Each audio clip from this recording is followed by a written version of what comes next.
SIT അന്വേഷിക്കുന്നത് ഉണ്ണികൃഷ്ണൻ പോറ്റിയുടെ കൂടെ ആരൊക്കെ ഫോട്ടോ എടുത്തെന്നല്ലല്ലോ.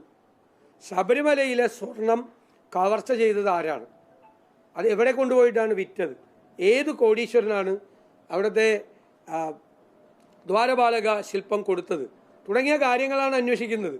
ഉണ്ണികൃഷ്ണൻ പോറ്റിയുടെ കൂടെ ഫോട്ടോ എടുത്തവരല്ലല്ലോ അന്വേഷിക്കുന്നത്. പല ക്രിമിനലുകൾക്കും പല കുഴപ്പക്കാർക്കുമൊക്കെ പലരുടെയും കൂടെ നിന്ന് ഫോട്ടോ എടുത്തതാണ്. ഫോട്ടോ എടുത്തവരെയൊക്കെ പ്രതികളാകാൻ പറ്റുമോ?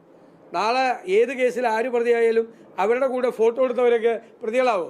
അതൊക്കെ CPM നേതാക്കൾ പെട്ടു. 3 CPM നേതാക്കൾ ജയിലിലാണ്.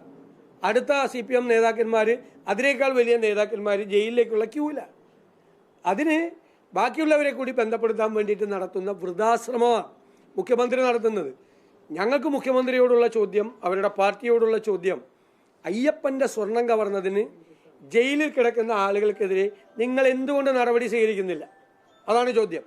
നടപടി സ്വീകരിക്കാത്തത് അവർ കൂടുതൽ ആളുകളുടെ പേരുകൾ വെളിപ്പെടുത്തും എന്നുള്ള ഭയം കൊണ്ടാണ്.